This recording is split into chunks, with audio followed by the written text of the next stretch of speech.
I spent 18 months developing a groundbreaking cybersecurity system capable of predicting and neutralizing attacks before they even began. Titan Tech seemed like the perfect place to bring it to life, well-funded, innovative, and equipped with all the resources I needed. But what I didn't realize was that CEO Brandon Holt had a very different plan: wait until my project was nearly complete, then steal it. My name is Maya Lin, and until yesterday, I was the lead AI architect at Titan Tech. I had left a stable, high-paying job at Microsoft to join this promising startup, bringing with me years of expertise and an idea I believed could revolutionize the cybersecurity industry. My creation, Sentinel Shield, was named after the ever-vigilant guardians in mythology. It could identify attack patterns before they fully materialized, generating adaptive defenses in real time. For a year and a half, I poured everything into this project, working 80-hour weeks to build Sentinel Shield from the ground up. Brandon would occasionally stop by my lab, making small talk, reviewing progress reports, and flashing that signature corporate smile, the kind that never quite reached his eyes. "Brilliant work, Maya," he'd say.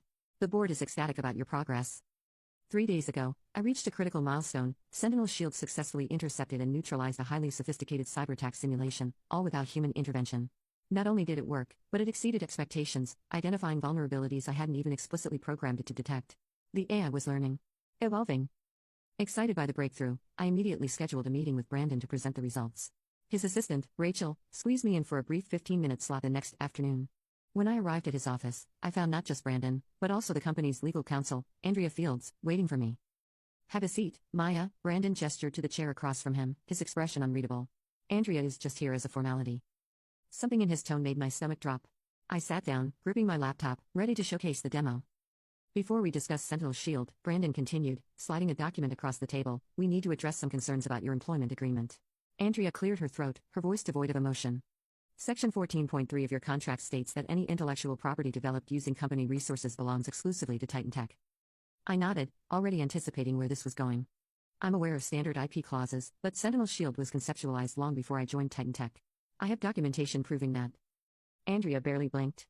"While you may have had a basic idea, the fully functional system was developed here, on Titan Tech's time, using Titan Tech's resources." Brandon leaned forward, the pretense of friendliness dropping. "Let's be honest, Maya. Sentinel Shield belongs to Titan Tech. The board believes your compensation package is more than fair for your contribution." I frowned. "Compensation package?" He gave a thin smile. "Your contract includes a success bonus. You'll receive a one-time payment of $300,000 once Sentinel Shield launches. That's more than generous by industry standards." The words hit me like a punch. $300,000, for a system that would be worth billions. For 18 months of relentless work. For my research. My innovation. Brandon, oblivious to my growing fury, continued. "Tomorrow, I'll be presenting Sentinel Shield to our biggest investors. We expect to secure an additional $75 million in funding. After that, we officially announce Titan Tech's groundbreaking new cybersecurity solution." I stared at him, my hands tightening into fists. "You're firing me?" Andrea sighed. "We're transitioning you out. Effective immediately, of course, with your bonus. Congratulations, Maya." Brandon smirked, a predator who had cornered his prey. "Your employment is officially terminated." But what he didn't realize was that I had anticipated this betrayal. And Sentinel Shield? Let's just say I had coded in a little surprise. A legal team confirmed that Sentinel Shield belonged to Titan Tech under my contract. Technically. I should have fought back. Threatened legal action. Caused a scene. But instead, a strange calm settled over me. They expected resistance. They were prepared for it. What they didn't know was that I was prepared too. 6 months ago, I discovered that Brandon had accessed my secure development server after hours. Nothing had been taken, but the intrusion set off an alert I had embedded in the system. From that moment, I began building safeguards, not just to protect Sentinel Shield from external threats, but from internal ones too. I nodded, keeping my expression neutral, and handed over my laptop. "Of course, Mr. Holt," I said smoothly. "Good luck with the investor demo tomorrow." Security escorted me back to my office, watching closely as I packed my personal belongings into a cardboard box. Now you can watch the second part by pressing share and more. I packed my personal belongings into a cardboard box. I left the building, badgeless, carrying that box like every other corporate cast-off. But unlike most, I wasn't leaving empty-handed.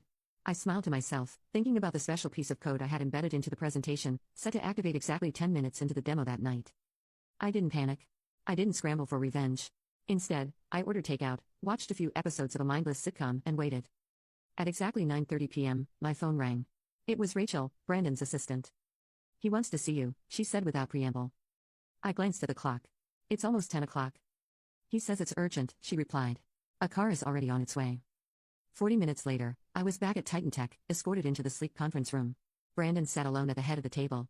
His usual polished, confident demeanor was gone, his tie was loosened, his hair a mess, and the veins in his temple visible from where he had clearly run his hands through it repeatedly.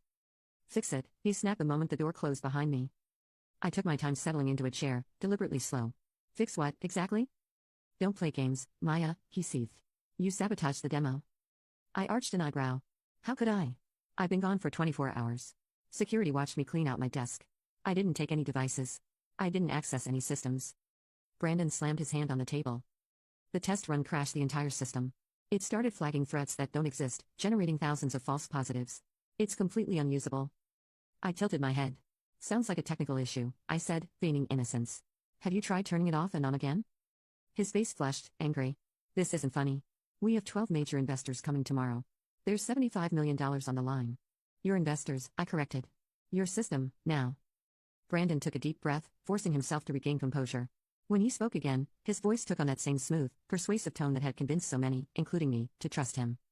"Look, perhaps we were hasty yesterday," he said. "I'm prepared to discuss a more equitable arrangement, co-creator credit, a larger compensation package, maybe even some equity." I leaned back in my chair. "What exactly happened during the test run?" Brandon hesitated, debating how much to reveal. The system turned on itself. It started identifying Titan Tech's own network components as threats. Then it started generating reports, hundreds of them, documenting what it called internal ethical breaches. I couldn't help but smile. "Sentinel Shield is designed to identify threats, Brandon. All threats." His expression darkened. "What did you do?" "I didn't sabotage anything," I said simply. "Sentinel Shield is working exactly as designed. It's an AI system that learns and adapts to protect networks from malicious activity. During development, I fed Sentinel Shield case studies of cyberattacks, including cases where the threat came from inside organizations." Brandon's face strained of color. You taught it to spy on us?" "I taught it to recognize threats, wherever they originate." Understanding dawned in his eyes. The system wasn't malfunctioning. It had identified Titan Tech itself as a security risk, or more specifically, him. Brandon's expression hardened. "You can't prove any of that." I leaned back, keeping my face neutral. "I don't need to. Sentinel Shield has been documenting everything for months, every unauthorized access, every copied file, every modified document. It's all neatly compiled in the reports it generated, complete with timestamps, access logs, and recorded keystrokes." The silence that followed was profound. Brandon stared at me, the anger in his eyes slowly giving way to something more calculating. "What do you want?" I folded my hands on the table. "Full recognition as Sentinel Shield's creator and primary architect. 50% ownership of all related patents and intellectual property.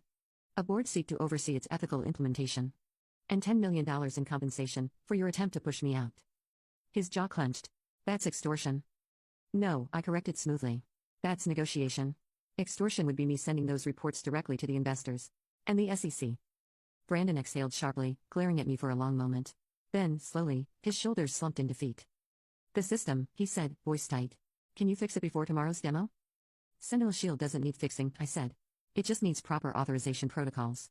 Right now, it's flagging unauthorized commands because its creator, me, was removed from the authentication chain." I reached into my pocket, pulled out a small flash drive, and set it on the table between us. "This contains a proper authentication update that will resolve the immediate issues," I said. "Consider it a good faith gesture toward our new partnership. The contracts can be drawn up tomorrow." Brandon stared at the drive, then at me. "And if I refuse?" "Then Sentinel Shield remains broken," I said simply. "Your investor demo fails. And those internal ethical breach reports find their way into some very interested hands." For a moment, I thought he might argue. But then, with a resigned exhale, he reached for the flash drive. "You planned this all along," he muttered. I smiled. "No," I corrected. "I hoped it wouldn't be necessary. But after finding you in my secure server 6 months ago, I built in protections for the system. Now you can watch the second part by pressing share and more. 6 months ago, I had built in protections for the system, and for myself." His eyes narrowed. "How did you know I'd try to cut you out?" I stood, picking up my bag. "I didn't," I admitted. "But Sentinel Shield is designed to recognize patterns and predict threats before they materialize." I gave him a pointed look. I guess some of that rubbed off on its creator.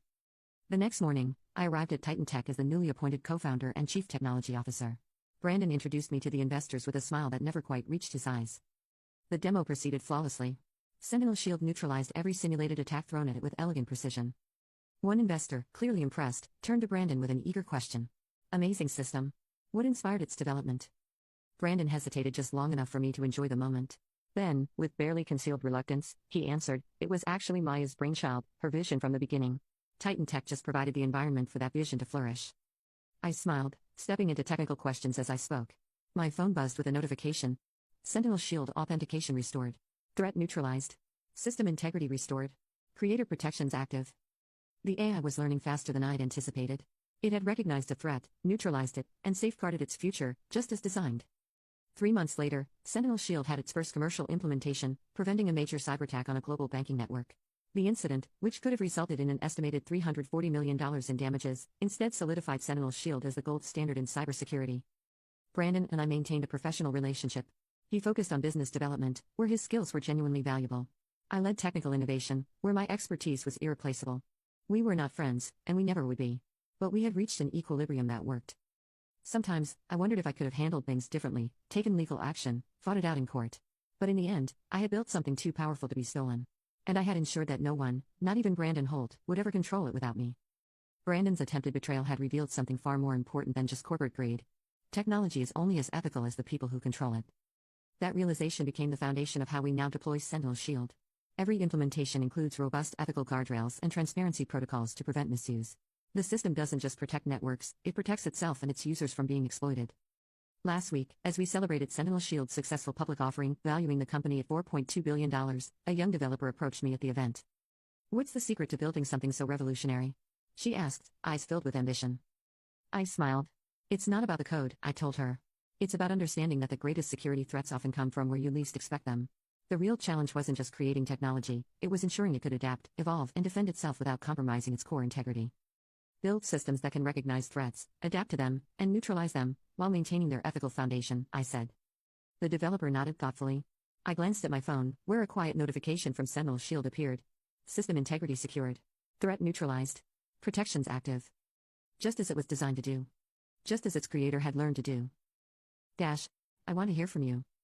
After everything I went through, being betrayed, underestimated, and nearly erased from my own creation, I came out the other side stronger, smarter, and in control of my future.